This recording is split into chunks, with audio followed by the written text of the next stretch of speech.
तो दोस्तों अपन बात कर चुके हैं 18वीं सदी तक की। अब हम बात करने वाले हैं 19वीं सदी में मनोविज्ञान के साथ क्या होगा। 19वीं सदी में मनोविज्ञान का कौन सा रूप, कौन सा अस्तित्व, कौन सा नया नाम हमारे सामने आया। तो देखिए दोस्तों, बात करते हैं 19वीं सदी की।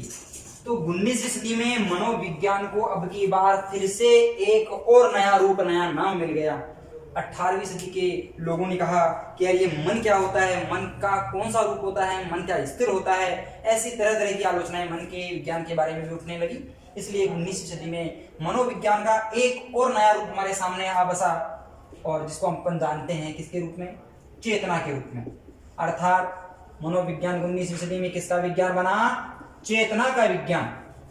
और चेतना के विज्ञान का जो जनक माना जाता है, चेतना के विज्ञान का नाम देने वाला जो सबसे पहला मनोवैज्ञानिक माना जाता है, उसका नाम है विलियम वुंड। कौन है, विलियम वुंड। ध्यान रखें, ये विलियम वुंड अकेला नहीं था, इसका साथ देने के लिए इसके साथी मनोवैज्ञानिक और भी थे, जिनमें नाम आता है विलियम जेम्स का। विलियम जेम्स का, जेम्स सलीका, जेम्स सलीका, टीचनर का, और एक नाम और है इसके साथ में, वाइव्स का। तो 19वीं सदी में चेतना के विज्ञान का नाम देने वाले William wound, William James, James सली, टीचनर और वाइव्स। ध्यान रखिए दोस्तों, जो विलियम वुंड का नाम आप लोग देख रहे हैं, ये कोई छोटा मोटा आदमी नहीं है। ये इस विश्व जगत का एक बहुत ही प्रसिद्ध काम करने वाला मनोवैज्ञानिक है। और इस विलियम वुंड के द्वारा 1879 में, कब, 1879 में, जर्मनी का एक शहर है जिसका नाम है लिपजिंग शहर। जर्मनी का एक शहर है जिसका नाम है लिपजिंग शहर, और इस लिपजिंग शहर में एक विश्वविद्यालय बना हुआ है। ध्यान रखिए दोस्तों, ये नाम बहुत ही मोस्ट इंपोर्टेंट है आपके लिए, कार्ल मार्क्स विश्वविद्यालय। कार्ल मार्क्स विश्वविद्यालय। इस कार्ल मार्क्स विश्वविद्यालय में सबसे पहली बार इस विलियम वुंड के द्वारा विश्व की सबसे पहली मनोवैज्ञानिक प्रयोगशाला, कौन सी, सबसे पहली मनोवैज्ञानिक प्रयोगशाला का निर्माण किया गया था। किसके द्वारा किया गया था, विलियम वुंड के द्वारा। ध्यान रखें, विश्व की सबसे पहली प्रयोगशाला को बनाने का काम किसका, विलियम वुंड का। इसलिए ध्यान रखें, ऐसा सर्वोत्तम, ऐसा बहुत ही विशिष्ट और अच्छा काम करने के कारण इस विलियम वुंड को प्रयोगात्मक मनोविज्ञान का जनक माना जाता है। किसका जनक, प्रयोगात्मक मनोविज्ञान का जनक। कौन है भाई, विलियम वुंड।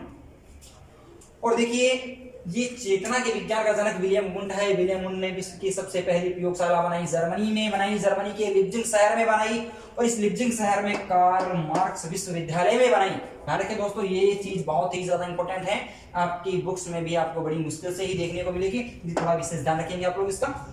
और देखिए, ये जो विलियम वुंड ने इसको चेतना का नाम दिया। अब दोस्तों, आप लोग जानते तो हैं कि जब कोई अच्छा काम करता है उसकी आलोचना और बुराई करने वाले सबसे पहले आकर खड़े होते हैं। तो ठीक ऐसा ही कुछ इसके साथ भी हुआ, और इस विलियम वुंड की निंदा, बुराई और आलोचना करने वाला एक बहुत ही तगड़ा विद्वान सामने आया, जिसका नाम क्या था, जिसका नाम था विलियम मैकडूगल। कौन था, विलियम मैकडूगल। William McDougall. इस विलियम मैकडूगल की एक पुस्तक थी भाई, जिसका नाम था आउटलाइन ऑफ साइकोलॉजी। क्या नाम था इसका, आउटलाइन ऑफ साइकोलॉजी। इस आउटलाइन ऑफ साइकोलॉजी नामक पुस्तक के पेज नंबर 16 पर, कितने नंबर पेज पर, इसके 16 नंबर पेज पर इस विलियम मैकडूगल के द्वारा इस चेतना के विज्ञान की आलोचना, बुराई और निंदाएं की गई। और निंदा करते हुए एक अपना स्टेटमेंट देता है, अपना कथन कहता है। और क्या कहता है कि यह मनोविज्ञान का दुर्भाग्य है, यह मनोविज्ञान का दुर्भाग्य है कि इस मनोविज्ञान के लिए इस चेतना जैसे शब्द का प्रयोग हुआ है। यह मनोविज्ञान का दुर्भाग्य है कि इस मनोविज्ञान के लिए चेतना जैसे शब्द का प्रयोग हुआ है। यह कथन किसका है, मैकडूगल का है। कौन सी पुस्तक में कहा, आउटलाइन ऑफ साइकोलॉजी में कहा। कितने नंबर पेज पर, 16 नंबर पेज पर। और देखिए दोस्तों, पर बात कर रहे हैं विश्व की प्रयोगशाला की, सबसे पहली मनोवैज्ञानिक प्रयोगशाला की। दोस्तों, इसके साथ में एक छोटी सी बात और आ जाती है कि विश्व की प्रयोगशाला है सबसे पहली, तो भारत की सबसे पहली मनोवैज्ञानिक प्रयोगशाला कब बनी, तो देखिए भारत की सबसे पहली मनोवैज्ञानिक प्रयोगशाला बनी थी 1915 में। कहां पर बनी थी? कलकत्ता शहर में। कहां पर बनी है? कलकत्ता शहर में। और बात आती है कि आखिरकार इस 1915 में कलकत्ता में भारत की सबसे पहली मनोवैज्ञानिक प्रयोगशाला को बनाने वाला कौन था? तो दोस्तों ध्यान रखें, इसका नाम है एन सेनगुप्त। क्या नाम है इसका? एन सेनगुप्त। पूरा नाम इसका नरेंद्र नाथ सेनगुप्त। और इसके बाद आगे बात करते हैं। और ऐसे ही फिर समय बदलता रहा, नए नए मनोवैज्ञानिक फिर आते गए और धीरे धीरे इसकी आलोचनाओं में एक नाम और जुड़ जाता है। ऐसे में एक विद्वान आया जिसका नाम था सिगमंड फ्राइड। कौन था? Sigmund Freud. और इस सिगमंड फ्राइड ने भी इसकी आलोचना, बुराई, निंदा कर डाली और कहा कि विलियम वुंट महोदय, आप हमें यह बताते हैं कि मनोविज्ञान चेतना का विज्ञान है, तो दरअसल आप मुझे ये बताइए, अगर मनोविज्ञान चेतना है तो आखिरकार ये अचेतन और अर्धचेतन फिर क्या है? अगर मनोविज्ञान चेतन मन है तो ये अचेतन और अर्धचेतन क्या है? ऐसा कह करके आलोचना की किसने? सिगमंड फ्राइड ने। दोस्तों एक बात और बता दूं आपको कि ये जो बात है कि अगर मनोविज्ञान चेतना है तो अचेतन और अर्धचेतन क्या है, ये बात इन्होंने कही थी अपने एक सिद्धांत में। अपने एक सिद्धांत का इन्होंने एक निर्माण किया था, इसका नाम था, क्या नाम इसका? मनोविश्लेषणवाद। तो सिगमंड फ्राइड ने ये अपना जो स्टेटमेंट दिया कि मनोविज्ञान यदि चेतना है तो अचेतन और अर्धचेतन क्या है, ऐसी बात इन्होंने अपने सिद्धांत मनोविश्लेषणवाद में कही थी, जो किसने दिया था? सिगमंड फ्राइड ने दिया था। दोस्तों आप लोगों को पता होना चाहिए कि सिगमंड फ्राइड ने मन की 3 दशाएं बताई हैं। कितनी दशाएं बताई हैं? मन की 3 दशाएं। और वो मन की 3 दशाएं आपकी कौन कौन सी? चेतन मन, अचेतन मन और नंबर 3 होता है अर्धचेतन मन। चेतन, अचेतन और अर्धचेतन। दोस्तों आप लोगों को मन की 3 दशाओं के बारे में मालूम होगा, लेकिन यह प्रश्न कोई नहीं पूछता कि मन की दशाएं कितनी होती है। आपसे जब भी एग्जाम में प्रश्न पूछा जाता है, ये पूछा जाता है कि चेतन मन कौन सा होता है, अचेतन मन कौन सा होता है और अर्धचेतन मन कौन सा होता है। और बात करते हैं चेतन मन की। तो देखिए चेतन मन कौन सा है? चेतन मन बालक के मस्तिष्क से जागृत अवस्था। केवल इंसान आंखों से ही जागता रहे ये चेतन मन नहीं है। अगर इंसान अपनी आंखों के साथ साथ अगर अपने माइंड से भी जाग रहा है तो यह उसकी अवस्था कौन सी है? चेतन अवस्था। तो बालक के मस्तिष्क से जागृत अवस्था, कहां से? मस्तिष्क से जागृत अवस्था। मस्तिष्क से जागृत अवस्था, ये कौन सा मन है? आपकी चेतन मन। और बात करते के साथ ये आखिरकार चेतन मन कुल माइंड जो अपना 100% होता है, 100% का कितना हिस्सा, कितना भाग होता है ये? तो देखिए चेतन मन आपके कुल मन का केवल और केवल 1/10, यानी कि अपन बात कह सकते हैं इसको 10% होता है। कितना होता है? ओनली 10%। तो बालक के मस्तिष्क से जागृत अवस्था को चेतन मन कहा जाता है और यह कुल मन का 1/10 भाग या केवल 10% होता है, जो अभी आप सब लोग देख रहे हैं, सुन रहे हैं, सीख रहे हैं और समझ रहे हैं। अर्थात अभी 1% आपका भी कौन सा मन काम कर रहा है? चेतन मन काम कर रहा है। बात करते हैं नंबर 2 अचेतन मन की। सभी अचेतन मन कौन सा होता है? तो देखिए चेतन अवस्था में रह करके कोई भी बालक या कोई भी व्यक्ति जो देखता है, सीखता है, सुनता है और समझता है, उस समस्त ज्ञान को अपने माइंड में सहेज लेता है, उसको सेव कर लेता है, वह आपका कौन सा मन कहलाता है? अचेतन मन। और यह आपका अचेतन मन कुल मन का 9/10 या 90% होता है। कितना प्रतिशत? 90%। और एक बात बता दूं आपको, अचेतन मन में केवल और केवल ज्ञान का ही भंडार नहीं होता है। हम हमारे जीवन में बहुत सारी इच्छाएं, लालसाएं पाले रहते हैं कि साहब मेरा ये काम भी पूरा हो जाए, मेरी ये इच्छा भी पूरी हो जाए, लेकिन इंसान की परिस्थितियां इतनी खराब हो जाती है और मजबूरन उसे अपनी उन ऐसी इच्छाओं को दबाना पड़ता है, बुलाना पड़ता है, अपनी उन ऐसी इच्छाओं को मार कूट करके मन के किसी ना किसी कोने में डाल देना होता है। लेकिन साहब जो आपने अभी इच्छाएं मारी हैं, जिन इच्छाओं का आपने दमन किया है, जिन इच्छाओं को आपने भूलने की कोशिश की है, वो इच्छाएं आपके कौन से मन में हैं? ध्यान रखें, इच्छाएं इंसान के माइंड से कभी गायब नहीं होती है, वे इच्छाएं इंसान के मन में रहती है और वे इच्छाएं भी आपके अचेतन मन में ही रहती हैं। तो अर्थात हम कह सकते हैं कि कटु अनुभूतियों, कड़वे अनुभव, कटु अनुभूतियों, दुखद बातों और इंसान की अतृप्त अर्थात जिनकी इच्छा पूर्ति नहीं हो पाती है, उन ऐसी अतृप्त इच्छाओं का भंडार कौन सा मन होता है? अचेतन मन होता है। तो आप लोग कहेंगे गुरुजी ये चेतन मन 10% हो गया, अचेतन मन 90% हो गया, साहब ये तो 100% का काम तो पूरे हो गया, अब इसको कहाँ रखेंगे?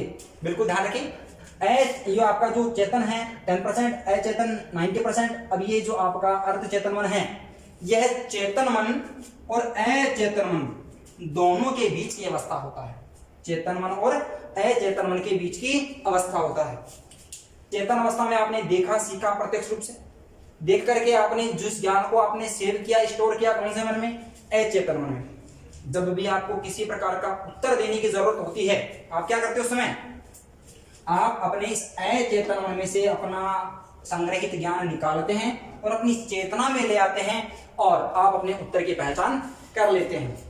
लेकिन कभी कभार आपके साथ ऐसा भी होता है कि आपको उत्तर याद है, माइंड में है आपके, आप होठों से बोलने की जैसे ही कोशिश करते हैं, होठों तक आते आते वह ज्ञान आपका वापस पुनः विस्मृत हो जाता है, कुछ समय के लिए, अल्प समय के लिए गायब हो जाता है, आपके होठों पर वह आ नहीं पाता है। आप करते हैं अरे वो था ना यार, आप फिर से बोलने की कोशिश करते हैं, आपके होठों पे आने की जैसे ही कोशिश करता है फिर से गायब। ऐसी कंडीशन जो आपकी होती है वह आपकी अर्धचेतन मन कहलाती है। कौन सा मन? अर्धचेतन मन। ध्यान रखें, सेकंड ग्रेड 2012 में यह आपका प्रश्न पूछा जा चुका है। और क्या पूछा गया था आपसे कि याद की हुई बातों को अचानक से भूल जाना, अटक जाना या हकला जाना कौन सा मन कहलाता है? तो दोस्तों ये कौन सा है? आपका अर्धचेतन मन। और ये मन की तीनों अवस्थाएं किसने दी थी? सिगमंड फ्राइड ने। और फ्राइड ने ये चेतना की आलोचना करते हुए कौन सा सिद्धांत बनाया था? मनोविश्लेषणवाद का। और दोस्तों इसकी आलोचना बुराइयां निंदा भी होती चली गई और इसके बाद धीरे धीरे हम आगे बढ़े और सदी आ गई कौन सी? आपकी 20। और बात आती है कि सर 20वीं सदी में मनोविज्ञान को कौन सा नया रूप, कौन सा नया नाम मिला? तो देखिए इन आलोचनाओं को झेलते हुए मनोविज्ञान को अब की बार फिर से एक और नया रूप मिल गया और 20वीं सदी में मनोविज्ञान को हमने एक और नया नाम दिया और वो क्या दिया? व्यवहार का विज्ञान। कौन सा विज्ञान? व्यवहार का विज्ञान। और बात आती है कि मनोविज्ञान को व्यवहार का नाम देने वाला सबसे पहला मनोवैज्ञानिक कौन था? तो देखिए मनोविज्ञान को यह नाम सबसे पहली बार दिया था 1913 में और देने वाला था कौन? वाटसन। कौन था? वाटसन। और देखिए वाटसन ने इसको सबसे पहली बार क्या नाम दिया? व्यवहार का विज्ञान। तो ये कौन सी सदी की बात चल रही है? अपनी 20वीं सदी की। लेकिन पर बात करते हैं भैया आज के समय में मनोविज्ञान किसका विज्ञान है? दोस्तों ध्यान रखें, यह प्रश्न भी आपका शिक्षक भर्ती के सेकंड ग्रेड एग्जाम में पूछा जा चुका है कि वर्तमान समय में मनोविज्ञान किसका विज्ञान है। तो ध्यान रखेंगे आप सब लोग कि 20वीं सदी से लेकर के आज के एट प्रेजेंट वर्तमान समय तक भी मनोविज्ञान को व्यवहार का ही विज्ञान माना जाता है। और इसी वाटसन के द्वारा 1925 में 1925 में व्यवहारवादी नामक संप्रदाय की स्थापना भी की गई थी। किसकी स्थापना की गई थी? व्यवहारवादी संप्रदाय की स्थापना। और व्यवहारवादी संप्रदाय की स्थापना करने वाला कौन? आपका वाटसन। और यही आपका व्यवहारवाद का जनक भी माना जाता है। किसको?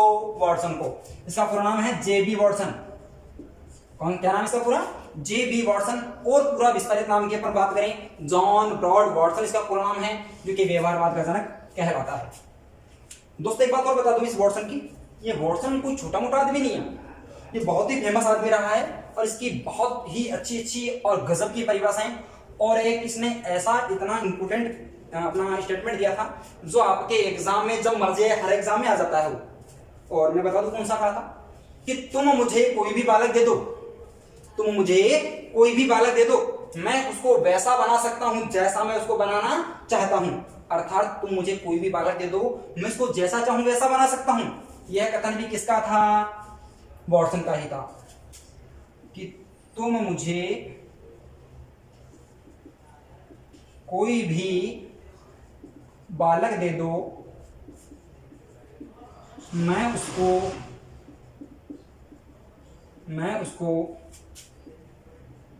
कुछ भी बना सकता हूं, कुछ भी बना सकता हूं। किसका दोस्तों ये खत्म? वाटसन का। वाटसन का।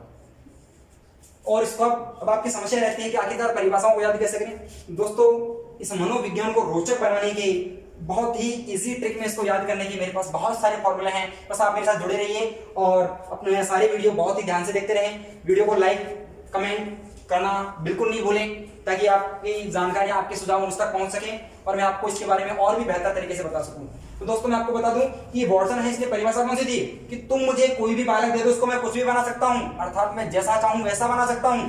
अब इसकी परिभाषा को इजी वे में कैसे याद करेंगे, इसको वाटसन की ट्रिक को याद कैसे करें, इस स्टेटमेंट को जल्दी कैसे सीखें। तो देखिए वाटसन की ये परिभाषा बहुत ही इजी है, बहुत ही अच्छे तरीके से अपन सीख सकते हैं इसको कि तुम मुझे कोई भी बालक दे दो, उसको मैं कुछ भी बना सकता हूं। अरे तुम मुझे कोई भी बालक दे दो, मैं उसकी वाट लगा सकता हूं। तुम मुझे कोई भी बालक दे दो, मैं उसकी वाट लगा सकता हूं। क्या लगा सकता हूं? वाट। यानी कि इससे आपको बहुत आसानी से याद रहेगा कि वाटसन ने कहा था कि तुम मुझे कोई भी बालक दे दो, उसको मैं कुछ भी बना सकता हूं, यानी कि कुछ भी दे दो मैं उसकी वाट लगा सकता हूं। समझ गए दोस्तों? तो ऐसे ही बहुत ही रोचक तरीकों से आपको सीखने को मिलेगा। तो आगे बढ़ते हैं और इसके बाद बात आ जाती है कि साहब ये वाटसन ने व्यवहारवाद की स्थापना कर दी। 1925 में व्यवहारवादी नामक संप्रदाय की स्थापना हुई। इसके बाद में इस व्यवहारवाद का समर्थन करने के लिए बहुत सारे मनोवैज्ञानिक, बात करते हैं आपके शिक्षा मनोविज्ञान के जनक, नाम तो पता है आपको, थॉर्नडाइक। क्यों थॉर्नडाइक को तो माना जाता है शिक्षा मनोविज्ञान का जनक। और इसके साथ में मैकडोगल, वुडवर्थ, पावलोव, स्किनर, हल, ये सभी मनोवैज्ञानिक भी क्या है आपके व्यवहारवाद का समर्थन करने वाले हैं। तो दोस्तों ध्यान रखेंगे, आपसे एग्जाम में यह प्रश्न भी पूछ लिया जाता है कि निम्नलिखित में से कौन सा मनोवैज्ञानिक व्यवहारवादी नहीं है। तो ध्यान रखेंगे, वाटसन आपके व्यवहारवाद के जनक तो कौन? वाटसन, थॉर्नडाइक, मैकडोगल, जड़, टर्मन, स्टर्न, मैकडोगल, वुडवर्थ, ये सभी क्या है आपके व्यवहारवादी मनोवैज्ञानिक है। और इन सब ने भी इस वाटसन का साथ दिया, व्यवहारवाद को आगे की ओर बढ़ाया और व्यवहारवाद आज आगे बढ़ करके आज के वर्तमान स्वरूप में आपके सामने बना हुआ है। और आज की इस वर्तमान स्वरूप में इसमें कोई बदलाव नहीं है, नए नए मनोवैज्ञानिक आ रहे हैं और इसके बारे में अपनी परिभाषाएं बताते हैं। अब कौन कौन से मनोवैज्ञानिकों ने इसके बारे में कौन कौन सी क्या क्या परिभाषाएं दी, तो दोस्तों कुछ परिभाषाएं हैं, स्टेटमेंट है, ध्यान रखें। आपके पेपर में जो लगभग 30 प्रश्न आने हैं रीट के पेपर में, उनमें लगभग 2 से 3 परिभाषाएं किसी भी मनोवैज्ञानिक की आपसे पूछी जा सकती है। अब आप ऐसा नहीं कह सकते कि सर कौन सी आएगी कौन सी नहीं आएगी, इतना तो खैर मुझे भी नहीं पता कि कौन सी नहीं आएगी कौन सी आएगी, लेकिन हम इस बात का अनुभव कर सकते हैं कि जो पिछले एग्जाम्स में सबसे ज्यादा बार पूछी जाती रही है परिभाषाएं, उनको तो हमें बिल्कुल भी नहीं छोड़ना है। और आपको परिभाषाएं याद करने की बहुत ही अच्छी टिप्स मैं बताता रहूंगा कि आखिरकार इनको बहुत ही आसानी से कैसे याद करें। तो दोस्तों इस व्यवहारवाद के संदर्भ में, इस व्यवहार के विज्ञान के संदर्भ में बहुत सारे मनोवैज्ञानिक हैं। तो बात करते हैं आपके वाटसन की। तो वाटसन ने एक परिभाषा कह दी कि मुझे कोई भी बालक दे दो, उसको मैं कुछ भी बना सकता हूं। और एक परिभाषा और दी कि मनोविज्ञान व्यवहार का शुद्ध या निश्चित विज्ञान है। मनोविज्ञान व्यवहार का शुद्ध या निश्चित विज्ञान है। ऐसा किसने कहा था? आपके वाटसन ने ही कहा था। और दोस्तों इससे मिलती जुलती एक बहुत ही ऐसी कठिन परिभाषा, कठिन नहीं कह सकते उसको, लेकिन कठिन लग जाती है वो। रीजन, क्योंकि इसके शब्द आपको अगली परिभाषा में देखने को मिलेंगे। तो एक परिभाषा आती है जेम्स ड्रेवर की। किसकी? जेम्स ड्रेवर की। तो आपके वाटसन ने तो क्या कहा कि मनोविज्ञान व्यवहार का शुद्ध या निश्चित विज्ञान है, जबकि जेम्स ड्रेवर कहता है कि मनोविज्ञान व्यवहार का विशुद्ध विज्ञान है। कैसा विज्ञान है? विशुद्ध विज्ञान। अब दोस्तों बहुत सारे लोग तो इतना कंफ्यूज होते हैं कि शुद्ध और विशुद्ध साहब बोले कि अंतर क्या होता है। लोगों के नजरिए और सोच से ऐसा लगता है कि साहब शुद्ध और विशुद्ध में कोई अंतर ही नहीं है। जब भी मैं क्लास में पूछता हूँ बच्चों से तो बोले साहब शुद्ध और विशुद्ध एक ही है, एक ही माँ के 2 बेटे हैं, एक का नाम शुद्ध है दूसरे का नाम विशुद्ध है। ऐसा कुछ भी नहीं है, इनमें जमीन और आसमान जितना अंतर है। ये रात है तो ये दिन है। तो देखो शुद्ध तो होता है, एक अपन सुनार के पास जाते हैं गहने बनवाने के लिए। सुनार कितने कैरेट के गहने बना के देता है? 22 कैरेट के।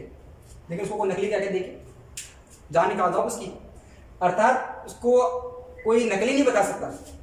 जबकि आपको पता है कि असली सोना 24 कैरेट का होता है। ये भी शुद्ध है, ये भी शुद्ध है, बिल्कुल मानते हैं। लेकिन साहब ये तो शुद्ध है, लेकिन साहब ये शुद्ध से भी ज्यादा शुद्ध है, इसलिए इसको क्या कहते हैं? विशुद्ध कहते हैं। तो दोस्तों आगे बढ़ते हैं। और तो मनोविज्ञान को व्यवहार का शुद्ध विज्ञान या निश्चित विज्ञान तो किसने कहा? वाटसन ने। जबकि इसको व्यवहार का विशुद्ध विज्ञान किसने कहा? जेम्स ड्रेवर ने।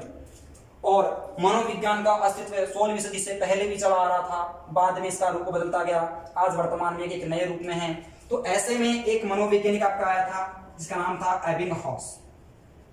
क्या नाम था इसका? एबिंगहॉस। क्या कहता है ये कि मनोविज्ञान का अतीत तो बहुत पुराना है लेकिन इसका इतिहास बहुत छोटा है, ऐसा कहकर इसकी परिभाषा किसने दी? आपके एबिंगहॉस ने। इसके अलावा जो आपके चेतना के विज्ञान की आलोचना और निंदा करने वाला मनोवैज्ञानिक आया था जिसका नाम क्या था? William McDougall. कौन था? William McDougall. ये भी इस व्यवहारवाद का समर्थन करता है। ये रहा, दिख रहा है आपको? मैकडूगल। इस मैकडूगल ने व्यवहारवाद के संदर्भ में क्या कहा कि मनोविज्ञान आचरण और यथार्थ का विज्ञान है। मनोविज्ञान आचरण और यथार्थ का विज्ञान है।